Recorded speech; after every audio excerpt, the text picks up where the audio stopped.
I want to live. I want to live. I want to live as Jesus lived. I mean, just as Jesus lived. I want to live identical. Identical. But Lucifer, the old devil that he is, don't want me to live as Jesus lived. I mean, day after day, every day, he just day trying to pull me away from the straight way to the broad way. But me ain't going no way. I love the straight way. Me ain't want no broad way. You see, all them jumbie coming, trying to pull me away.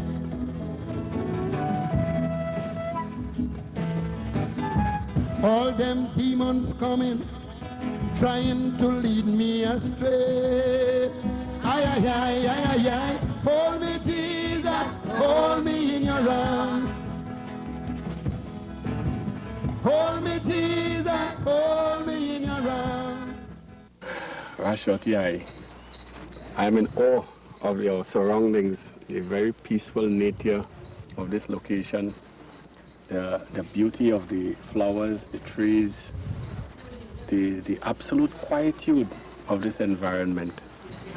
How did you go about finding a place like this? Well, it is the work of God because I didn't seek it out.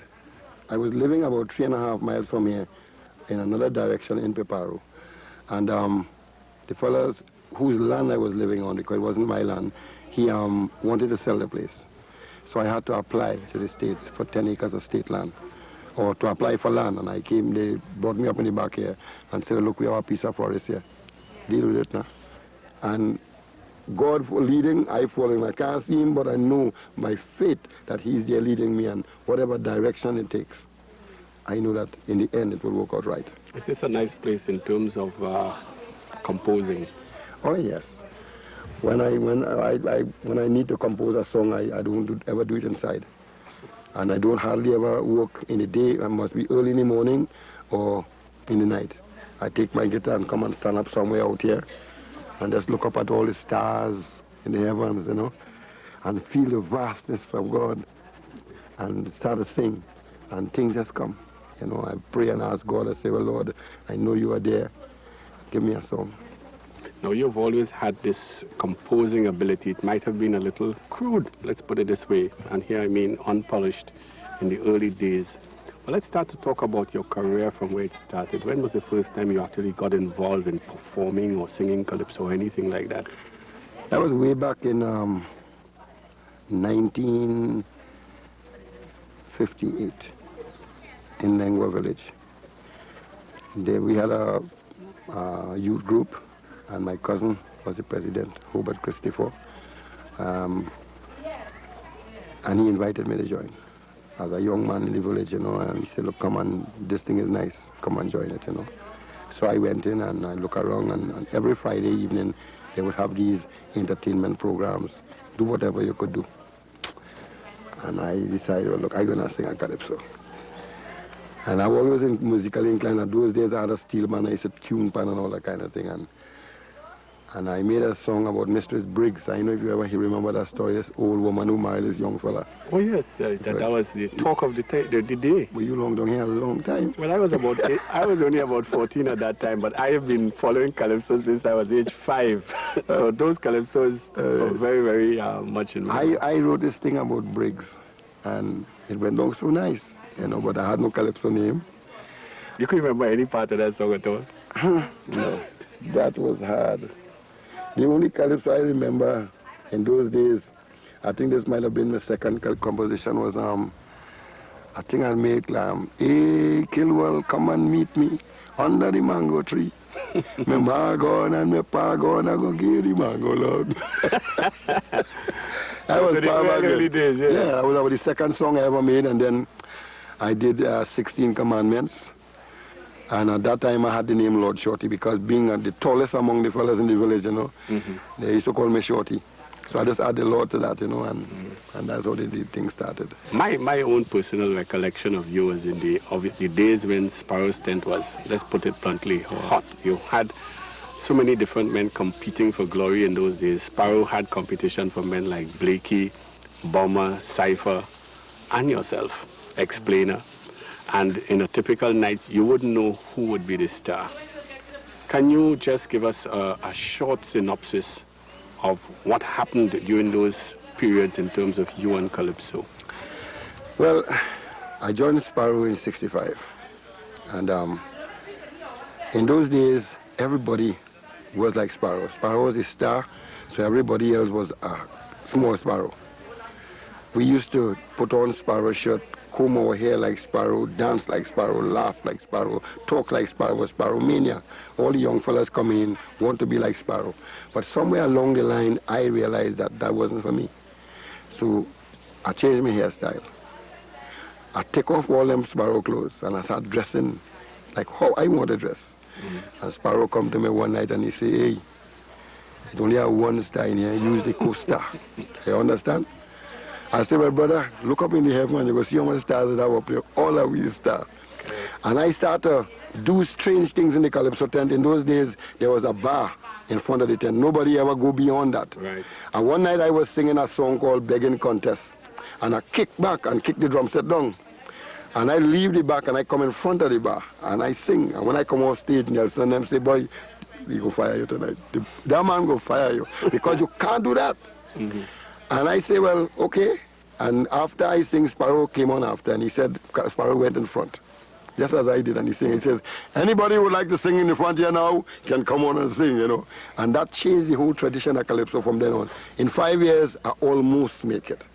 So I give myself another 5 years. Mm-hmm. And within that 5 years, it brought me to 1973. I bust loose with Art of Making Love and Indrani. Yes, those were the real... And then people started calling me the love man, the world's most sexiest Calypsonian, and mess up with my head. Mm-hmm. You know, because then I had to live that life. Right. You know, I had to just be this sex machine. And my heart wasn't for that. I had to be this love man. Anybody see me, hey, look the love man, look this, you know, the world's most sexiest Calypsonian. And I had to start thinking like the love man, the world's most sexiest Calypsonian. And that had me tired. I mean, really, really tired. Now, I started to see a change in your mood, although you were still dressing in your body, fitting outfits and so on, when you sang Om Shanti. La, la, la, la, la, la, la, la, la,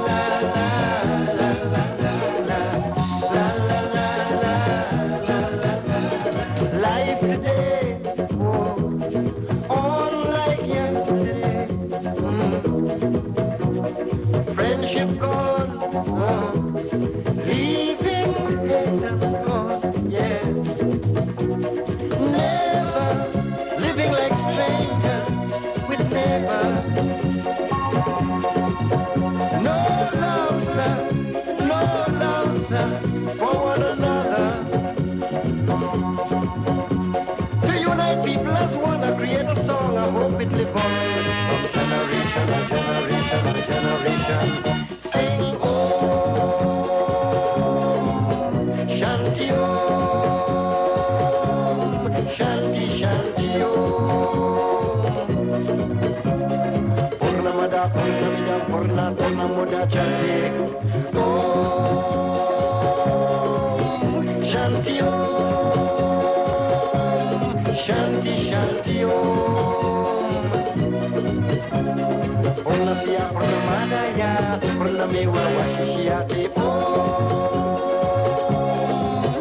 Shanti Om Shanti Shanti Om.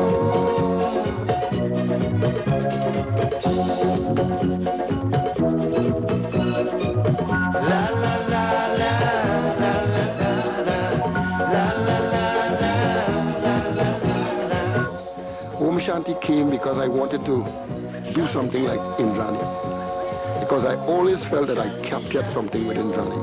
My desire was to get away from this nigger coolie scene that we have in Trinidad, so undermined. You know, you and an Indian fella is friend, and as you look at his sister, so trouble take you. I found that was hard. And I said, well, we came down here, both of us probably for the same situation. They probably came to get rich, we were forced to come down here, but we down here. And we ain't going back so. So then let us deal with what we have here. So Indrani was created to, or invented or brought forth to unite the Africans and the Indians. And I felt that I didn't do enough, so I wanted to go a little further. But I didn't want to make a carnal Indian song. I wanted to make a spiritual Indian song. And I wrote, life today unlike yesterday, friendship gone, leaving hate and scorn, neighbor living like stranger with neighbor. No love, sir, for one another. Life today, unlike yesterday. Friendship gone, leaving hate and scorn, yeah. Never living like strangers with neighbor. No love, sir, for one another. That's when I got my call. In 1976, I felt within me the desire to sing praises unto God. Actually, I was in America, and I heard this voice distinctively in me saying, sing praises unto God. But obviously, in the height of my career with endless vibration and sweet music, knocking on the place, I say, well, you see me, I'm looking for money, me on this God thing now. And I leave that. And within a year, everything capsized. I mean, everything I did it wrong. Nothing happened. And within a year, my band broke up in Canada. I mean, I was so frustrated, I almost wanted to commit suicide. And that was mad, because I always detest anybody who talk about who I am and commit suicide. I would criticize a man, you know. And suddenly here I was in Toronto, and I hear a voice inside of me say, hey man, you finish. You know, nobody wants you again. You've gone through. Jump now, boy, jump now. And that voice was so strong in me that I looking around to see, well, who telling me that? If anybody hearing that? Because, and the train coming, and I want to jump in front of this train. I said, no, boy. I just run out of that subway, and I come to that hotel, and I started to cry and pray and say, well, Lord, me is such a bad fella. I mean, what I do, I see men doing worse things than me, and they making out. And I remember saying these words, Lord, this can't be life. If there is a better way, show me, and I go follow you. And something happened inside of me then that I never understood until long after. I felt a peacefulness.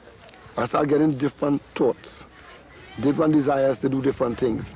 All my desire for the women started to disappear. And I had to deal with that kind of situation.